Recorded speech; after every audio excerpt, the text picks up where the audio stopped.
الحمد لله نحمده ونستعينه ونستغفره ونؤمن به ونتوكل عليه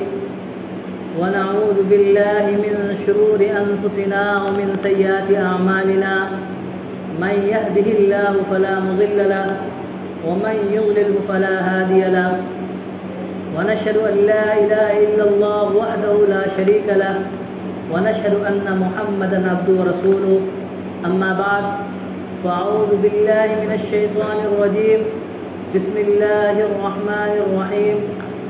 لقد كان لكم في رسول الله أسوة حسنة وقال تعالى قل إن كنتم تحبون الله فاتبعوني يحببكم الله ويغفر لكم ذنوبكم والله غفور رحيم وقال النبي صلى الله عليه وسلم لا يؤمن أحدكم حتى أكون أحب إليه من والده وولده والناس أجمعين أو كما قال عليه الصلاة والسلام. جس نے ذروں کو اٹھایا اور صحرا کر دیا، جس نے قطروں کو ملایا اور دریا کر دیا، سات پردوں میں چھپا بیٹھا تھا حسن کائنات، پھر کسی نے اس کو عالم آشکار کر دیا. محمد کی غلامی دین حق کی شرط اول ہے، محمد کی غلامی دین حق کی شرط اول ہے، اگر اسی شرط میں ہو خامی تو سب کچھ نامکمل ہے. کہ محمد سے وفا تو نے تو ہم تیرے ہیں، یہ جہاں چیز کیا ہے لوح و قلم تیرے ہیں. محترم حضرات اور سامعین کرام، نبی کریم صلی اللہ علیہ وسلم کے 5 بڑے بڑے حق ہم پر لازم ہیں. آپ کا پہلا حق یہ ہے کہ آپ پر ایمان لایا جائے، اور آپ صلی اللہ علیہ وسلم کا دوسرا حق یہ ہے کہ زندگی کے تمام مسائل میں آپ کی اطاعت کی جائے، اور آپ کا تیسرا حق یہ ہے کہ آپ کے دین کی مدد اور نصرت کی جائے، اور چوتھا حق یہ ہے کہ آپ کی تعظیم اور تکریم کی جائے، اور نبی کریم صلی اللہ علیہ وسلم کا 5واں حق یہ ہے کہ آپ سے محبت کی جائے. اور یہ تعظیم اور تکریم ہی کا لازمی نتیجہ ہے، کیونکہ جس شخص کے دل میں آپ کی تعظیم اور تکریم نہیں ہوگی اس کا دل محبت سے بھی خالی ہوگا، اور جس کے دل کے اندر آپ کی تعظیم اور تکریم ہوگی اس کے دل میں آپ کی محبت بھی ہوگا. میں آپ حضرات کے سامنے آج کی اس مبارک جمعہ کے اندر حضور پاک صلی اللہ علیہ وسلم کی محبت کے بارے میں قرآن حکیم اور احادیث مبارکہ کی روشنی میں کچھ عرض کروں گا. دعا فرمائیں کہ اللہ تبارک و تعالی ہم سب کو حضور پاک صلی اللہ علیہ وسلم کی سچی پکی محبت نصیب پیدا فرمائے. محترم حضرات، کہا جاتا ہے کہ جو لوگ کسی سے دلی محبت کرتے ہیں اس کے بڑے بڑے اسباب 3 ہوتے ہیں: کمال، جمال، احسان. بعض لوگوں نے ان اسباب میں مال کو بھی شمار کیا ہے، لیکن میں مال کو اس لیے شمار نہیں کرتا کیونکہ مالداری کی وجہ سے خوشامد اور چاپلوسی تو کی جاتی ہے لیکن محبت نہیں کی جاتی. آپ نے کہاوت سنا ہوگا کہ جب تک آپ کے پاس رہیں گے پیسے تو لوگ آپ سے پوچھیں گے آپ ہے کیسے، اور جب ختم ہو جاتے پیسے تو لوگ پوچھنا بھی بند کر دیتے آپ ہے کیسے. تو مالداری کی وجہ سے کسی سے محبت نہیں ہوتی، ہاں چاپلوسی کرنے والے بہت ہوتے ہیں. ویسے اس میں شک نہیں ہے کہ ہمارا پیغمبر صلی اللہ علیہ وسلم دنیا کا سب سے بڑا مالدار انسان تھا، کیونکہ مالداری ہوتی ہے پیسے کی کثرت کا نام نہیں ہے بلکہ دل کی غنا اور سخاوت کا نام ہے. اور سخاوت میں چشم فلک نے ہمارے نبی صلی اللہ علیہ وسلم کی مثال آج تک نہیں دیکھی. جابر رضی اللہ عنہ نے فرمایا ما سئل رسول اللہ صلی اللہ علیہ وسلم شیئا قط فقال لا، کہ نبی کریم صلی اللہ علیہ وسلم سے جب بھی کبھی سوال کیا گیا تو آپ نے جواب لا نہیں فرمایا. ایک شاعر کہتا ہے کہ حضور پاک صلی اللہ علیہ وسلم کی زبان مبارک پر کلمہ شہادت کے لا کے علاوہ کبھی لا نہیں آیا. حضرت ابو ہریرہ رضی اللہ عنہ فرماتے ہیں کہ آپ صلی اللہ علیہ وسلم نے عام اعلان فرما رکھا تھا من ترک دینا فعلیہ ومن ترک مالا فلورثتی، کہ جو شخص قرض چھوڑ کر مرے گا اسے میں ادا کروں گا، اور جو ورثہ چھوڑ کر مرے گا اسے اس کے وارث سنبھالیں گے. ایسا بھی ہوا ہے کہ بعض اوقات آپ کے پاس تھوڑی سی چاندی تھی، لینے والا کوئی نہیں ملا تو آپ کو رات بھر نہیں آئی. ام المؤمنین نے آپ کی بے قراری کی وجہ پوچھی تو آپ نے فرمایا مابعدہ مجھے ڈر ہے کہ یہ چاندی میرے پاس ہو اور کہیں مجھے موت نہ آ جائے. بعض اوقات آپ کے پاس سائل آتا اور دینے کے لیے کچھ بھی نہیں ہوتا تو آپ صلی اللہ علیہ وسلم قرض لے کر اس کی حاجت کو پوری فرماتے ہیں. سبحان اللہ. تو میں عرض یہ کر رہا تھا کہ اگر مالداری کو بھی اسباب محبت میں شمار کیا جائے تو ہمارا پیغمبر صلی اللہ علیہ وسلم دنیا کا بہت بڑا مالدار اور سخی انسان تھا، لیکن مالداری کی وجہ سے کسی سے محبت نہیں ہوتی. ہاں کاسا لیسی کرنے والے، چاپلوسی کرنے والے بہت ہوتے ہیں. تو محبت کے اصل اسباب 3 ہیں: کمال، جمال، احسان. محبت کا پہلا سبب کمال ہے. ہزاروں لوگ ایسے گزرے جن کو نہ ہم نے دیکھا ہے، نہ ان سے ہماری قرابت داری ہے، نہ ان سے ہمیں کوئی مالی فائدہ ہو رہا ہے، لیکن پھر بھی ہم ان سے محبت کرتے ہیں ان کے کمالات کی وجہ سے. ہم حاتم طائی سے محبت کرتے ہیں اس کی جود و سخا کی وجہ سے. ہم نوشیروہ سے محبت کرتے ہیں اس کے عدل و انصاف کی وجہ سے. ہم رستم اور اسفندیار کا تذکرہ بڑے فخر سے کرتے ہیں اس کی شجاعت اور مردانگی کی وجہ سے. ہم سقراط اور افلاطون کا نام پیار سے لیتے ہیں ان کے علم و حکمت کی بنا پر. ہم سبحان اور فردوسی سے عقیدت رکھتے ہیں اس کے خطابت اور طاقت لسانی کی بنا پر. ہم مجنون کی مثال پیش کرتے ہیں اس کے کمال عشق کی وجہ سے. تو ہم اس ذات اقدس صلی اللہ علیہ وسلم سے محبت کیوں نہ کرے جو ان تمام کمالات کا مجموعہ تھی. پھر یہ بھی دیکھیے کہ ان لوگوں میں جو کمال پایا جاتا تھا وہ ناقص تھا اور ہمارے پیغمبر کا ہر کمال کامل تھا. میں حاتم طائی کی سخاوت کو مانتا ہوں،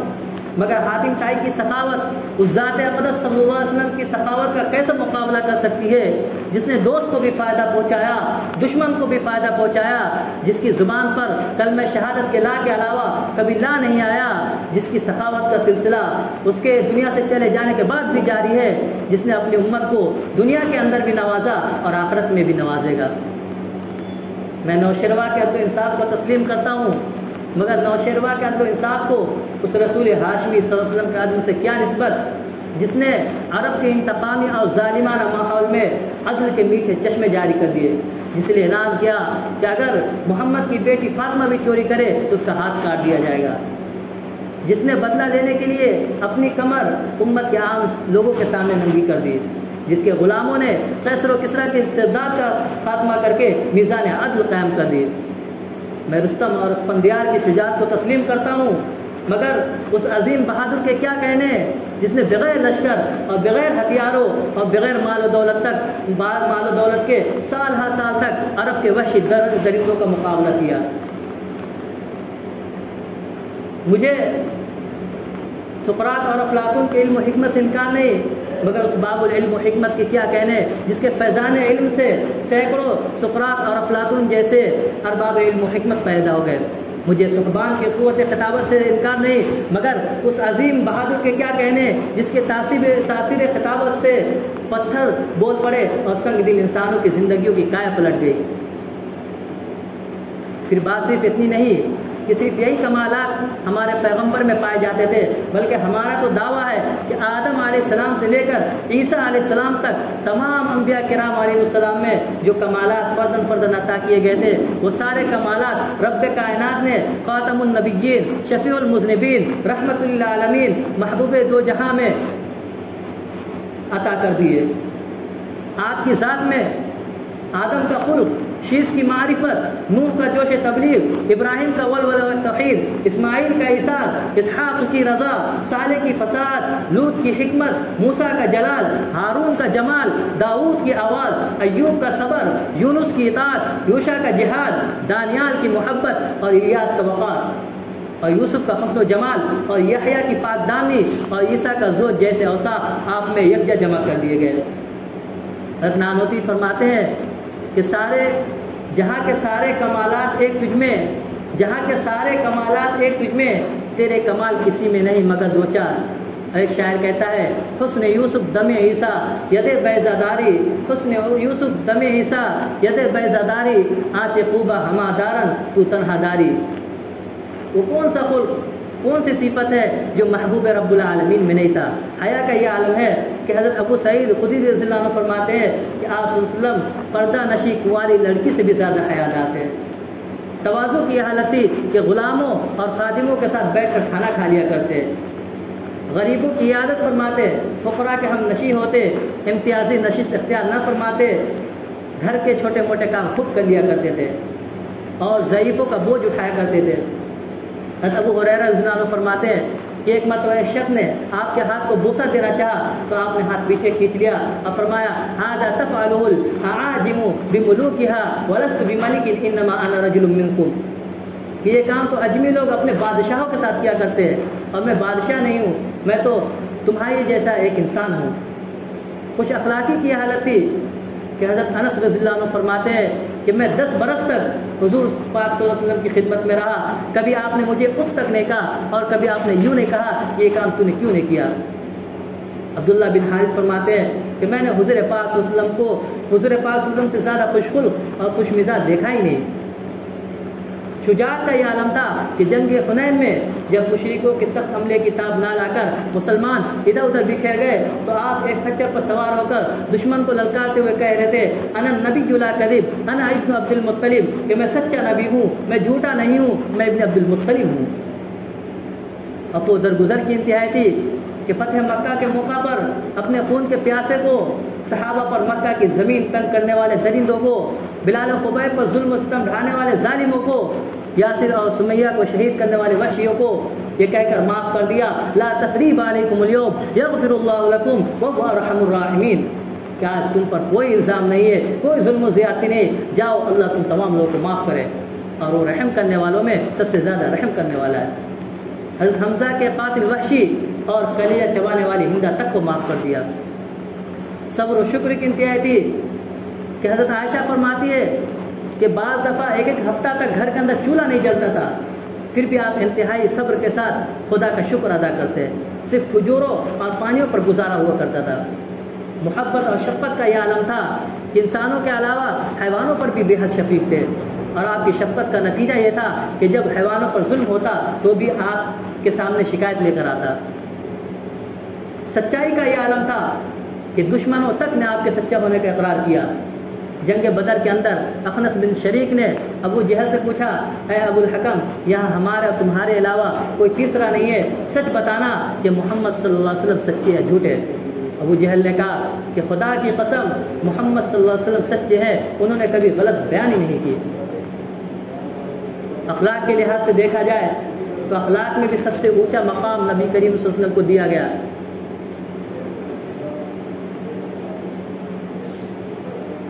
بھائی پیچھے بات نہ کرے اس سے ڈسٹرب ہوتا ہے۔ تو میرے بھائی اور دوستو، اخلاق کے لحاظ سے دیکھا جائے تو اخلاق میں بھی سب سے اونچا مقام نبی کریم صلی اللہ علیہ وسلم کو دیا گیا۔ اخلاق کی 3 قسمیں ہیں، اخلاق حسنہ، اخلاق کریمانہ، اخلاق عظیمانہ۔ یہ چیز میں آپ کو بتا رہا ہوں، بہت پوائنٹ کی چیز ہے، تھوڑا غور سے سنیے۔ اخلاق حسنہ یہ اخلاق کا ابتدائی درجہ ہے، اور اخلاق کریمانہ یہ درمیانی درجہ، اور اخلاق عظیمانہ انتہائی درجہ۔ اخلاق حسنہ کسے کہتے ہیں؟ حق تعالیٰ نے حضرت ابراہیم علیہ السلام کو خطاب فرمایا یا خلیل حسن خلقک، اے خلیل اپنے اخلاق کو حسن بناؤ، اگرچہ کفار کے ساتھ معاملہ پیش آئے تب بھی اخلاق حسنہ سے پیش آؤ۔ اس سے معلوم ہوا کہ ایک اخلاق حسنہ ہے جس کی تعلیم حضرت ابراہیم علیہ السلام کو کی گئی، اور دوسرا اخلاق کریمانہ جس کو نبی کریم صلی اللہ علیہ وسلم نے ارشاد فرمایا بُعِثْتُ لِأُتَمِّمَ مَكَارِمَ الْأَخْلَاقِ، کہ میں دنیا کے اندر اس لیے بھیجا گیا ہوں کہ تمہارے سامنے اخلاق کریمانہ کو پیش کروں۔ اور تیسرا اخلاق عظیمانہ، یہ حضور صلی اللہ علیہ وسلم کا ذاتی خلق ہے، جس کو قرآن میں فرمایا گیا اِنَّكَ لَعَلَىٰ خُلُقٍ عَظِيمٍ، کہ اے پیغمبر آپ تو خلق عظیم پر ہے۔ تو اخلاق کی 3 قسمیں ہیں، اخلاق حسنہ، اخلاق کریمانہ اور اخلاق عظیمانہ۔ اخلاق حسنہ کسے کہتے ہیں؟ عدل کامل کو، یعنی کوشش کرو کہ معاملہ میں اعتدال سے آگے نہ بڑھو۔ مثلا کسی نے آپ کو ایک تھپڑ مارا تو آپ نے بھی اتنی زور سے مار دیا تو کہا جائے گا کہ آپ اخلاق حسنہ پر ہے۔ اگر آپ نے تھپڑ کے بجائے مکہ مار دیا تو کہا جائے گا کہ اس نے زیادتی کی، ظلم کیا ہے، اس نے تھپڑ مارا، اس نے مکہ مار دیا، تعدی کی، زیادتی کی۔ تو تعدی اور زیادتی سے بچ جانا یہ اخلاق حسنہ کہلاتا ہے۔ اخلاق کریمانہ کس کو کہتے ہیں؟ اس میں عدل بدل تو نہیں تھا، ایثار ہوتا ہے کہ ایک نے آپ پر زیادتی کی، آپ نے کہا میں تجھے معاف کرتا ہوں۔ ایک نے آپ کو تھپڑ مارا، آپ نے کہا کہ مجھے حق تو تھا بدلہ لینے کا، لیکن جا میں تجھے معاف کرتا ہوں، تجھ جیسے بیوقوف اور احمق سے کیا بدلہ لوں۔ اور تیسرا درجہ جو اخلاق عظیمانہ، یہ سب سے اونچا اور اعلیٰ اخلاق، جس کو حدیث میں بیان کیا گیا ہے سل من قطعک واعف عمن ظلمک واحسن الی من اساء الیک، کہ جو تم سے قطع تعلق کرے تم اس سے جوڑنے کی کوشش کرو، اور جو تمہارے ساتھ برائی کرے تو تم اس کے ساتھ بھلائی کرنے کی کوشش کرو۔ یہ آپ صلی اللہ علیہ وسلم کا ذاتی خلق تھا۔ آپ خود ہی فیصلہ فرمائیں، جس ذات اقدس صلی اللہ علیہ وسلم میں اتنے اوصاف اور کمالات جمع ہو، ان سے محبت کرنی چاہیے یا نہیں کرنی چاہیے؟ بولو بھائی، کرنی چاہیے نہیں کرنی چاہیے؟ دنیا والے کسی کی ذہانت پر ناز کرتے ہیں، کسی کی شجاعت اور مردانگی پر ناز کرتے ہیں، کسی کے عدل و انصاف پر ناز کرتے ہیں، کسی کے صداقت و حقانیت پر ناز کرتے ہیں، تو میں اس پیغمبر صلی اللہ علیہ وسلم سے محبت اور اس پر ناز کیوں نہ کروں جس کے اندر یہ سارے صفات اور کمالات علی وجہ الکمال پائے جاتے تھے، اور جس نے لاکھوں کروڑوں انسانوں کو یہ اوصاف اور اخلاق سکھا دیے۔ اس نے کسی کو صدیق بنا دیا، کسی کو عادل بنا دیا، کسی کو سخی بنا دیا، اور کسی کو شیر خدا بنا دیا۔ میں تو صاف کہتا ہوں، جس کو محمد صلی اللہ علیہ وسلم سے محبت نہیں، اس کو ان اوصاف اور صفات سے محبت نہیں، اسے صداقت و دیانت سے محبت نہیں، اسے نجابت و شرافت سے محبت نہیں، اسے عفت و عصمت اور پاک دامی سے محبت نہیں، اسے جود و سخا اور ہمدردی و غمخواری سے محبت نہیں، اور جسے ان اوصاف سے محبت نہیں اسے انسانیت سے محبت نہیں، اور جسے انسانیت سے محبت نہیں وہ انسان نہیں بلکہ انسان کے لباس میں ایک حیوان ہے، ایک وحشی درندہ ہے۔ ورنہ ہو ہی سکتا ہے کہ اخلاق اور کمالات سے محبت رکھنے والا اور اس سے متصف ہونے کی خواہش رکھنے والا انسان کمالات اور اخلاق کے ایسے پیکر کو دیکھے اور اس سے محبت نہ کرے۔ میں تو کہتا ہوں کہ ایسے شخص کے سینے میں دل نہیں، پتھر کا ٹکڑا ہے، اس کے سر میں دماغ نے گھوس بھرا ہوا ہے۔ محبت کا پہلا سبب کمال ہے، جس کی وجہ سے محبت کی جاتی ہے، اور کمالات میں حضور پاک صلی اللہ علیہ وسلم اعلیٰ ترین عظیم ترین مرقع تھے، لہذا آپ سے محبت بھی عظیم ترین ہونی چاہیے۔ محبت کا دوسرا سبب جمال ہے۔ بعض لوگ کسی سے اس کے حسن و جمال کی وجہ سے محبت کرتے ہیں،